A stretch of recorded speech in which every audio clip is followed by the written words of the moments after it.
Assalamualaikum warahmatullahi wabarakatuh. Selamat bertemu kembali di channel Gen Husna, channel yang membahas seisi dunia. Sebelum lanjut jangan lupa ngopi dulu, nggak usah berlama-lama. Mari kita mulai.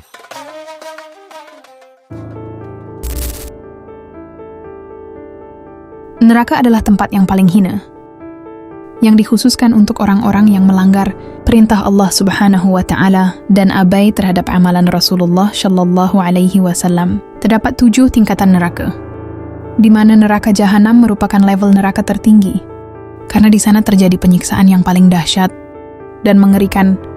Dan di dalam neraka jahanam itu ada sebuah tempat yang bernama Jub al-Hazan, yang memiliki arti lembah kesedihan. Seandainya diumpamakan, neraka jahanam ini adalah sebuah samudra yang luas, maka Jub al-Hasan ini adalah palung atau lembahnya.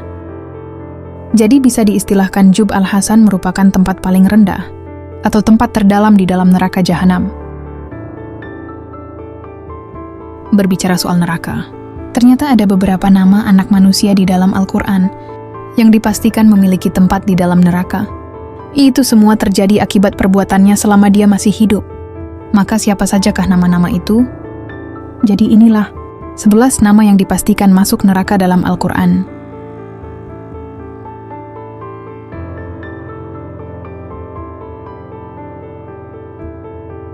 1. Haman.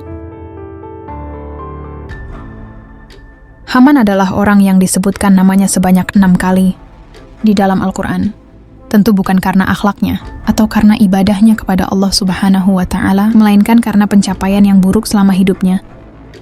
Haman diketahui adalah seorang arsitek yang membuat piramida Mesir.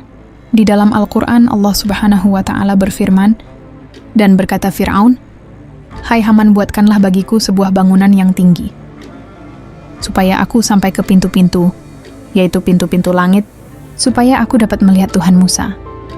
Dan sesungguhnya, aku memandangnya seorang pendusta." Al-Quran Surat Al-Mu'minun ayat ke-36 sampai ke-37. Berdasarkan ayat ini dapat diketahui bahwa Haman adalah seorang pembesar Fir'aun yang hidup sezaman dengan Nabi Musa alaihissalam. Dia bertugas membantu Firaun dalam melaksanakan segala perintahnya. Salah satunya membuat bangunan yang tinggi. Dan tentu dalam hal ini Haman merupakan sekutu dari Firaun. Di kerajaan Firaun, Haman menempati beberapa posisi penting di kerajaan, seperti menteri, penasihat kerajaan yang berfokus dalam bidang keagamaan. Dan sebagai pelaksana proyek pembangunan piramida, Hamanlah yang diperintahkan oleh Firaun untuk merancang sekaligus menjadi mandor untuk proyek besar pembuatan bangunan piramida, yang nantinya piramida yang tinggi itu akan digunakan Firaun untuk melihat Tuhan Musa dari atas sana. Proses pembangunan piramida ini kira-kira membutuhkan 50.000 pekerja, dan belum termasuk tukang untuk membuat kuil-kuilnya. Konon setelah pembangunannya selesai, Firaun kemudian melesatkan anak panah dari atas puncak menara itu untuk membunuh Tuhannya Musa. Kemudian Firaun berbohong kepada masyarakat dan semua orang bahwasanya Tuhannya Musa telah mati, dengan menunjukkan anak panahnya yang kembali telah berlumuran darah. Menurut sebagian ahli tafsir, Firaun diam-diam telah mencelupkan ujung anak panah itu ke dalam darah. Dalam penelitian para sejarawan, Haman ini baru muncul setelah kembalinya Nabi Musa dari Madian. Haman jugalah yang menasihati Firaun untuk menolak misi keagamaan yang dibawa oleh Nabi Musa. Lalu pada peristiwa pelarian Bani Israel dari Mesir yang dikenal dengan istilah Exodus, Haman mati tenggelam bersama Firaun dan bala tentaranya di Laut Merah. 2. Abu Lahab. Abu Lahab bin Abdul Muthalib yang meninggal pada tahun 624 Masehi ini merupakan paman dari Nabi Muhammad Shallallahu Alaihi Wasallam yang terkenal akan kebenciannya terhadap ajaran agama Islam. Nama lengkapnya adalah Abdul Uzza bin Abdul Muthalib. Uzza adalah sebuah nama berhala yang ada di Mekah pada masa itu. Jadi, ada 3 berhala yang waktu itu disembah oleh kaum Quraisy, yaitu Lata, Uzza, dan Manah. Berhala-berhala ini disembah oleh kaum Quraisy dan percaya bahwasanya kalau Lata, Uzza, dan Manah adalah putra-putrinya Tuhan. Semasa hidupnya, Abu Lahab telah berulang kali diajak untuk memeluk agama Islam, tapi dia selalu menolak, dikarenakan Islam adalah agama monoteisme, yang pada kala itu masyarakat Arab menganut paham paganisme. Bahkan sampai ajal menjemputnya, Abu Lahab mati dalam keadaan yang tidak memeluk Islam.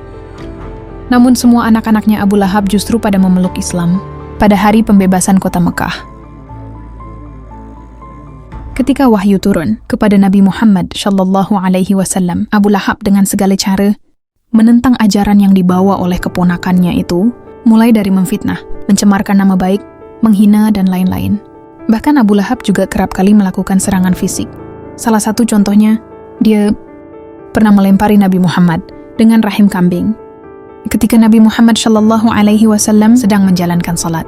Bahkan tak hanya itu, karena saking bencinya kepada keponakannya itu, Abu Lahab menyuruh putranya untuk menceraikan putri Rasulullah SAW, karena sebelum Nabi Muhammad Rasulullah menerima wahyu, Abu Lahab telah menikahkan anaknya yang bernama Utbah dan Uthaibah dengan dua putri Rasulullah SAW yang bernama Ruqayyah dan Ummu Kulsum. Tetapi setelah Nabi Muhammad SAW telah diangkat menjadi nabi, dan Rasul Abu Lahab menyuruh kedua anaknya itu untuk mengakhiri pernikahan mereka dengan kedua putri Nabi Muhammad SAW, itu bahkan dilakukan dengan cara yang kasar. Karena kebenciannya ini, maka turunlah sebuah surat di dalam Al-Quran yang bernama Surat Al-Lahab. Surat ini turun 10 tahun sebelum kematian Abu Lahab. Binasalah kedua tangan Abu Lahab, dan benar-benar binasa dia. Tidaklah berguna baginya hartanya dan apa yang dia usahakan. Kelak dia akan memasuki api yang bergejolak. Begitu pula istrinya pembawa kayu bakar. Di lehernya ada tali dari sabut yang dipintal. Al-Quran Surat Al-Lahab. Kejahatan Abu Lahab yang paling menonjol adalah ketika terjadi perang Badar. Abu Lahab secara terang-terangan bergabung dengan pasukan kaum musyrikin. Namun karena waktu itu dia sudah sangat tua, mustahil dia akan mengangkat pedang untuk bertempur dengan kaum muslimin. Akhirnya, dia menyewa tentara bayaran dengan budget 4.000 dirham. Alash bin Hisham lah yang dibayar untuk menggantikan Abu Lahab di medan perang. Perang Badar berakhir dengan kekalahan yang memalukan dari pihak kaum musyrikin. Seminggu setelah perang Badar selesai, Abu Lahab menderita sakit yang sangat parah. Kemudian dia pun meregang nyawa dan tewas. Jasadnya diabaikan oleh masyarakat Mekah selama 3 hari. Bau busuk dari jasadnya pun menyebar ke seluruh penjuru kota. Akhirnya dengan rasa terpaksa karena aromanya semakin bau, beberapa tetangganya memutuskan untuk menggali sebuah lubang besar dan memasukkan mayat Abu Lahab ke dalam boks kayu. Lalu dimasukkanlah peti kayu dan isinya itu ke dalam lubang tersebut. Cara menguburkannya pun begitu merepotkan. Orang-orang tak tahan dengan bau busuk yang keluar dari jasad Abu Lahab, sehingga mereka memasukkan peti tadi dari kejauhan. Jadi semacam didorong oleh kayu yang panjang oleh orang-orang. Sesudah itu, lubang di mana Abu Lahab dikubur tadi dilempari dengan kerikil dan tanah dari kejauhan, sampai lubang tersebut rata. Dan konon tersebar berita bahwa masih tercium bau busuk yang berasal dari makam Abu Lahab sampai hari ini. 3 Qabil putra Adam. Ketika Nabi Adam alaihissalam dan Hawa diturunkan ke bumi untuk memulai kehidupan baru, keduanya memiliki beberapa anak. Hawa melahirkan 2 pasang anak kembar, laki-laki dan perempuan. Anak kembar pertama diberi nama Qabil dan Iklimah, sedangkan anak kembar kedua diberi nama Habil dan Labuda. Singkat cerita, ketika keempat anak tersebut sudah dewasa, Nabi Adam alaihissalam diperintahkan Allah Subhanahu wa Ta'ala untuk mengawinkan anak-anak kembarnya itu secara silang. Jadi Qabil dengan Labuda dan Habil dengan Iklimah. Namun Qabil merasa dengki terhadap Habil karena Habil bisa menikahi Iklimah. Sedangkan Qabil harus menikahi Labuda, sementara Labuda tidak secantik Iklimah. Karena keduanya tidak ingin mengalah, dan Nabi Adam alaihissalam pun tidak ingin melanggar perintah Allah Subhanahu wa Ta'ala. Akhirnya kedua putra Nabi Adam alaihissalam itu diperintahkan untuk berkurban, agar nantinya Nabi Adam alaihissalam bisa mengambil siapa yang terbaik di antara mereka. Diriwayatkan dari Ibnu Abbas dan Ibnu Umar, Qabil dikisahkan mempunyai ladang pertanian, sementara itu Habil mempunyai peternakan kambing. Mereka berdua pun menyerahkan kurbannya berdasarkan perintah Allah Subhanahu wa Ta'ala. Saat itu, Habil mengorbankan hewan ternaknya yang paling gemuk, sedangkan Qabil mengorbankan tanaman hasil pertaniannya dengan kualitas yang paling rendah. Allah Subhanahu wa Ta'ala kemudian mengirimkan api sebagai petunjuk dan tanda bahwa Allah Subhanahu wa Ta'ala telah menerima kurban dari kedua putra Nabi Adam alaihissalam itu. Api itu kemudian menyambar kurban dari Habil, yaitu seekor kambing yang paling gemuk dan kualitas terbaik. Sementara hasil pertanian Qabil tidak disambar. Api menandakan bahwa kurbannya ditolak. Lalu mengetahui kalau kurban Habil diterima, sementara kurban Qabil tidak, Qabil semakin tersulut amarahnya. Dia lalu berkata pada Habil, "Sungguh aku benar-benar akan membunuhmu kalau engkau jadi menikahi saudari perempuan kembaranku." Kemudian Habil menjawab, "Sesungguhnya Allah Subhanahu wa Ta'ala hanya menerima kurban dari orang-orang yang bertakwa." Namun ketika Habil menerima ancaman pembunuhan dari Qabil, Habil berkata tidak akan membalas membunuh Habil. Dan hal ini diabadikan dalam Al-Quran, Surat Al-Maidah ayat ke-28. "Sungguh, kalau kamu menggerakkan tanganmu kepadaku untuk membunuhku, aku sekali-kali tidak akan menggerakkan tanganku kepadamu untuk membunuhmu. Sesungguhnya, aku takut kepada Allah, Tuhan seru sekalian alam." Meskipun Qabil telah bersikap jahat kepadanya, Habil tidak akan membalas kejahatan saudaranya itu. Dia justru lebih memilih untuk diam karena keimanannya.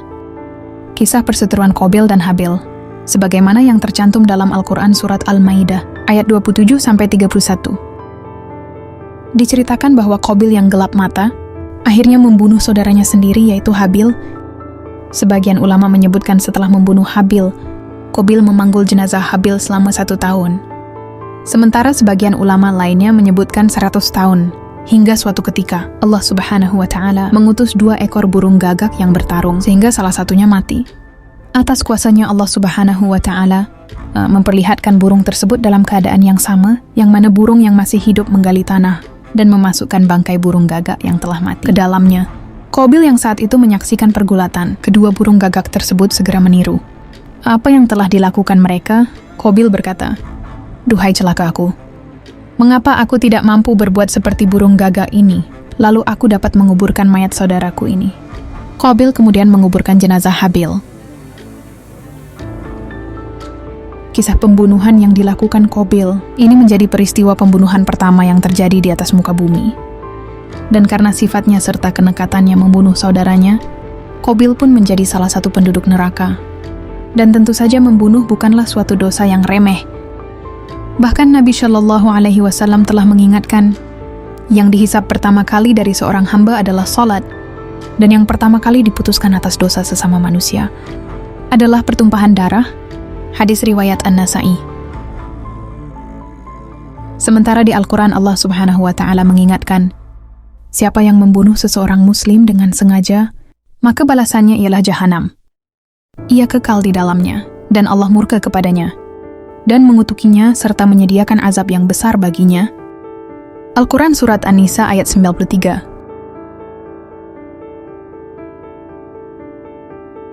Azhar. Azhar merupakan bapak dari Nabi Ibrahim alaihissalam. Hal ini ternukil di dalam Al-Quran. Dan ingatlah di waktu Ibrahim berkata kepada bapaknya Azhar, "Pantaskah kamu menjadikan berhala-berhala sebagai Tuhan-Tuhan? Sesungguhnya, aku melihat kamu dan kaummu dalam kesesatan yang nyata."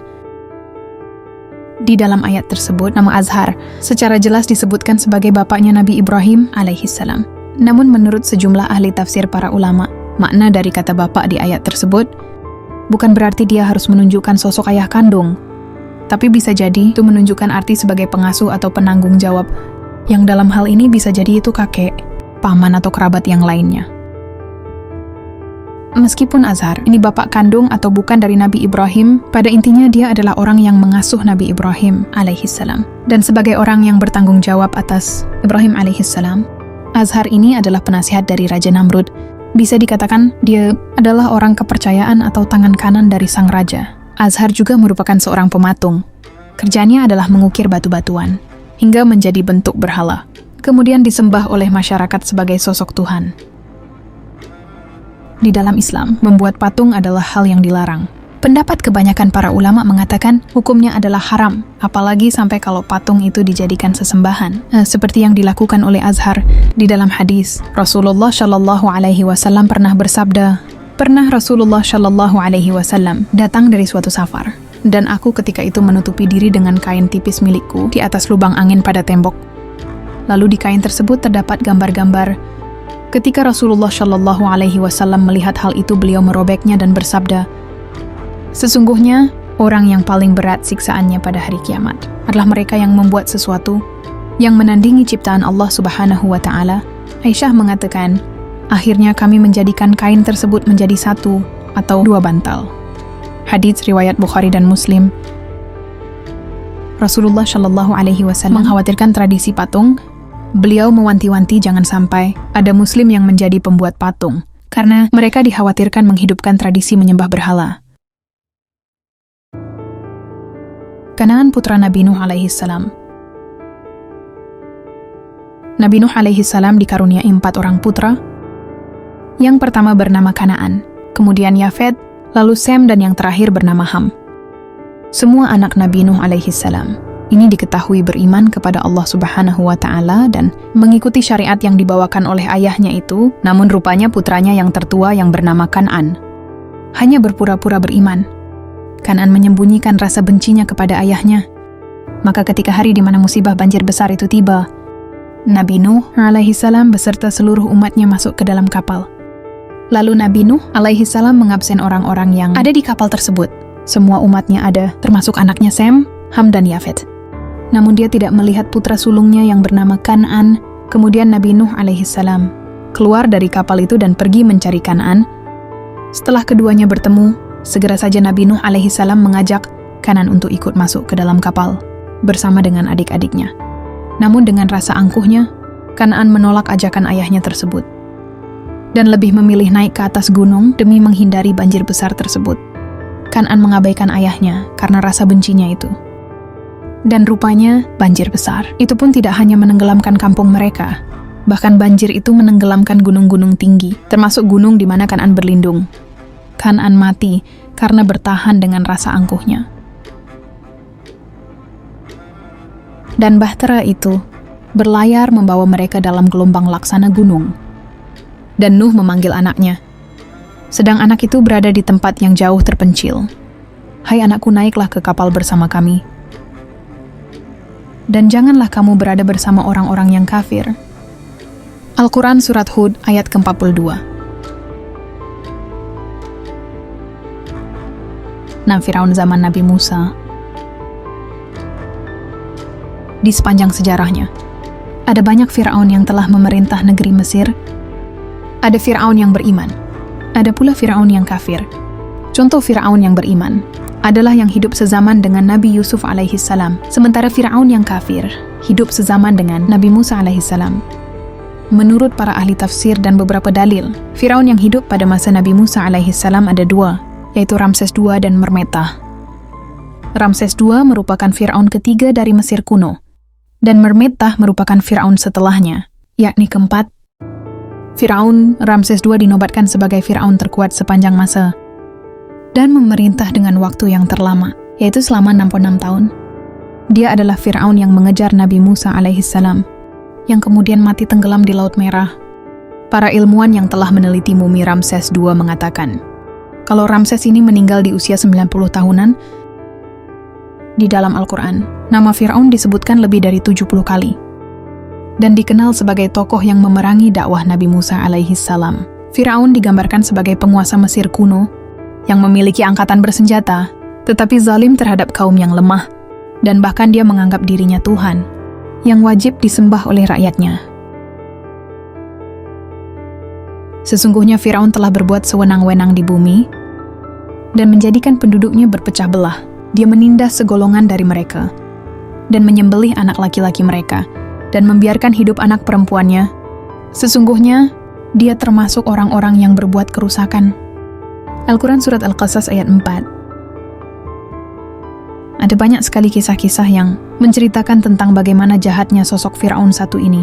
Mulai dari dia membunuh istrinya sendiri yang bernama Asiyah, lantaran istrinya itu ketahuan beriman kepada Allah Subhanahu wa Ta'ala dan tidak menuhankan Firaun. Kemudian ancaman-ancaman yang disebarkan kepada rakyatnya bila mereka tidak mau menyembah Firaun sebagai Tuhan, dan masih banyak lagi, termasuk mendustai ajakan Nabi Musa alaihissalam untuk bertauhid.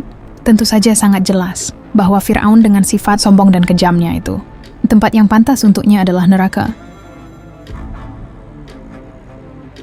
7. Qarun. Kisah tentang Qarun diabadikan di dalam Al-Quran sebagai bentuk peringatan, sekaligus menjadi pengingat bagi manusia, bahwasanya sesungguhnya Allah Subhanahu wa Ta'ala tidak menyukai hambanya yang sombong dan tidak mengakui nikmat pemberiannya. Bahkan dalam sebuah hadis, nama Qarun dijejerkan bersamaan dengan nama-nama lain yang tercela perilakunya. Disebutkan dalam sebuah riwayat kalau Qarun adalah sepupu dari Nabi Musa alaihissalam. Qarun adalah anak Yasar, yang merupakan adik kandung dari ayahnya, Nabi Musa yang bernama Imron. Sebelum Qarun menjadi orang kaya, dulunya dia adalah orang yang sangat miskin, dan bahkan punya banyak anak. Hal itulah yang membuat Qarun pusing. Hidupnya terbebani karena banyak tanggungan, dan tidak punya uang. Pada suatu hari, Qarun mendatangi Nabi Musa alaihissalam. Qarun meminta Nabi Musa alaihissalam untuk mendoakannya, supaya dia diberikan kekayaan. Dan tentu doa dari seorang nabi pasti diijabah oleh Allah Subhanahu wa Ta'ala. Singkat cerita, Qarun pun menjadi orang yang sangat kaya. Dia sering mengambil harta dari Bani Israel yang lain, dan memiliki ribuan gudang harta, penuh berisi emas dan perak.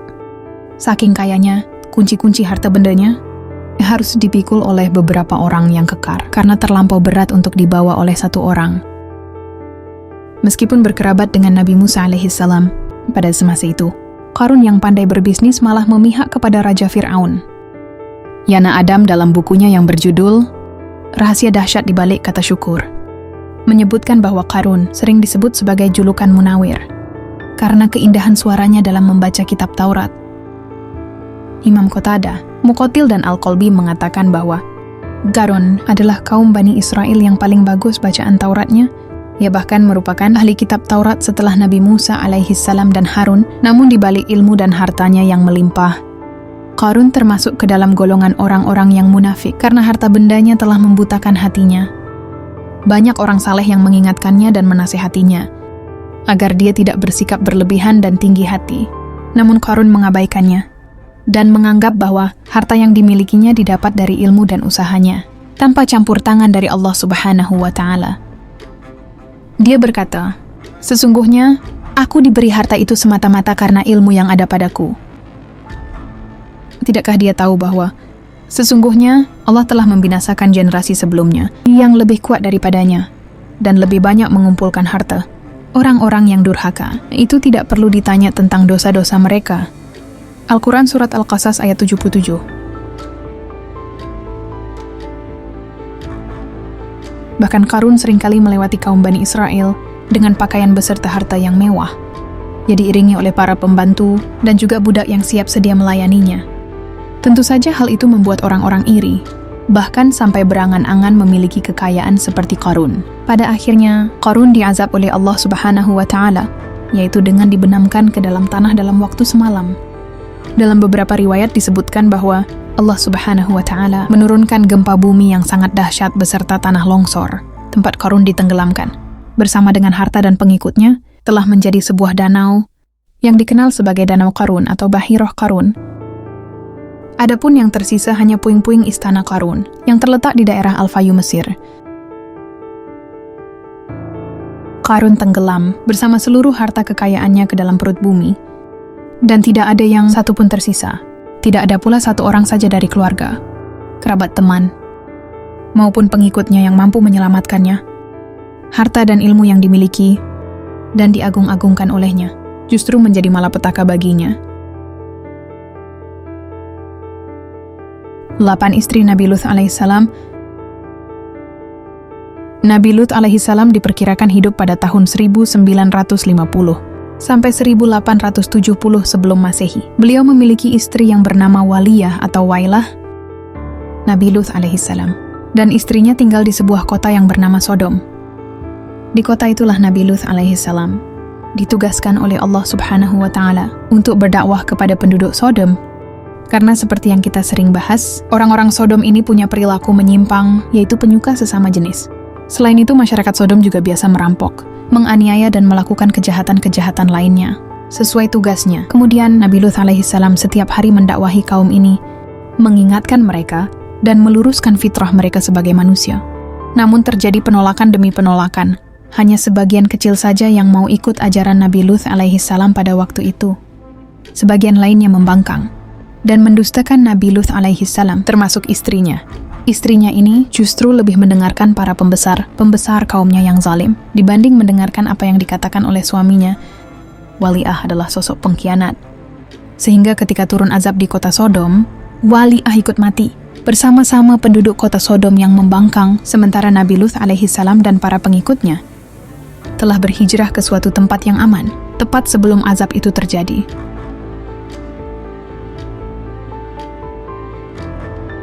Istri Nabi Nuh alaihissalam. Sama seperti halnya Waliyah, istri Nabi Nuh alaihissalam juga membangkang dan lebih memilih mendengarkan apa yang dikatakan pembesar-pembesar kaumnya. Dalam literatur Muslim, istri Nabi Nuh alaihissalam bernama Walihah. Ada juga yang menyebutkan kalau istri beliau bernama Amzurah binti Barakil, yang kemudian melahirkan 4 orang anak laki-laki, yang bernama Kan'an, Sam Yafidz, dan Ham. Namun siapapun namanya, istri Nabi Nuh alaihissalam adalah salah satu orang yang tewas dalam musibah banjir besar karena dia tidak naik ke kapal Nabi Nuh alaihissalam dan lebih memilih ikut bersama para pembesar-pembesar kaum yang membangkang terhadap dakwah dari Nabi Nuh alaihissalam. 10. Nimrod atau Namrud bin Kanaan bin Kaushi bin Sam bin Nuh alaihissalam. Dia adalah seorang raja yang hidup sezaman dengan Nabi Ibrahim alaihissalam, yang berkuasa di sebuah negeri yang bernama Babilonia. Namrud adalah raja yang memiliki kecerdasan berpikir melebihi manusia yang ada pada zaman itu, tapi justru karena kecerdasannya itu, Namrud terjerumus dalam kesombongan yang luar biasa. Namrud dikisahkan memaksa seluruh masyarakatnya untuk menyembah berhala. Dan parahnya, Namrud bisa memutuskan hidup dan mati seseorang. Jadi barang siapa yang tidak mengikuti apa yang dia mau, maka orang itu akan dibunuh, meskipun dikatakan permintaan Namrud terbilang aneh. Sama seperti halnya Nabi Ibrahim alaihissalam. Ketika Nabi Ibrahim alaihissalam tidak mau menyembah berhala, dan bahkan berhala-berhala itu malah dihancurkan oleh Nabi Ibrahim alaihissalam. Nabi Ibrahim alaihissalam dihukum mati dengan cara dilemparkan ke dalam api, dan tentu saja berkat pertolongan Allah subhanahu wa ta'ala, Nabi Ibrahim alaihissalam selamat dari hukuman tersebut. Dan api sama sekali tidak membunuh beliau. Perlu diketahui, Namrud adalah orang yang pertama di dunia yang mampu membangun bangunan pencakar langit yang dikenal dengan nama Tower of Babel, yang konon katanya tingginya mencapai 2.480 meter.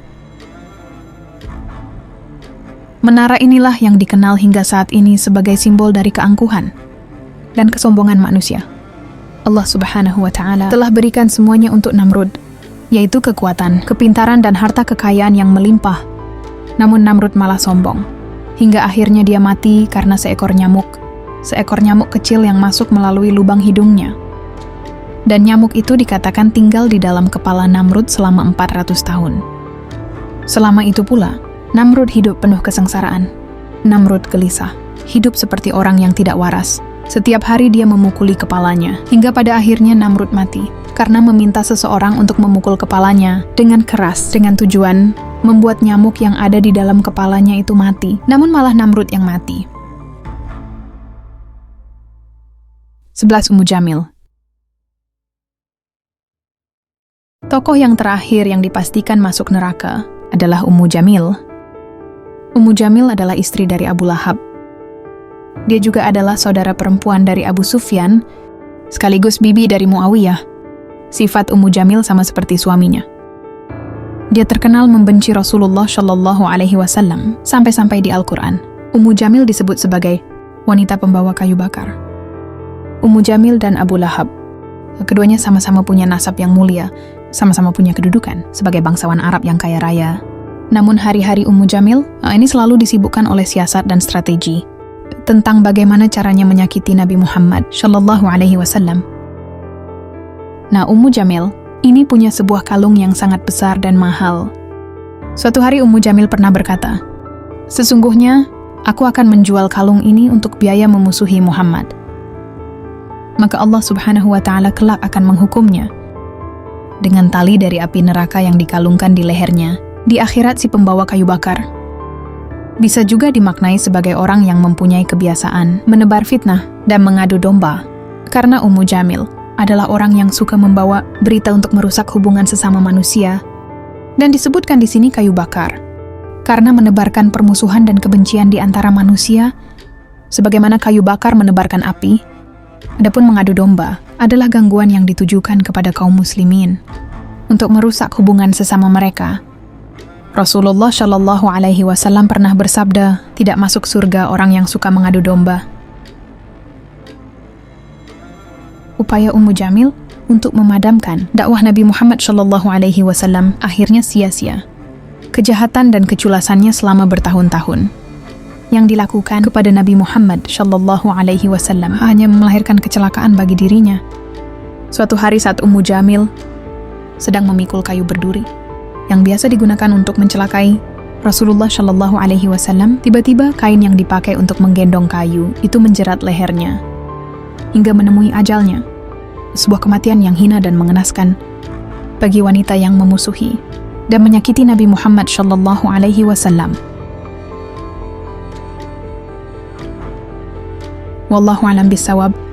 Semoga kisah ini bermanfaat. Lebih dan kurangnya mohon dimaafkan.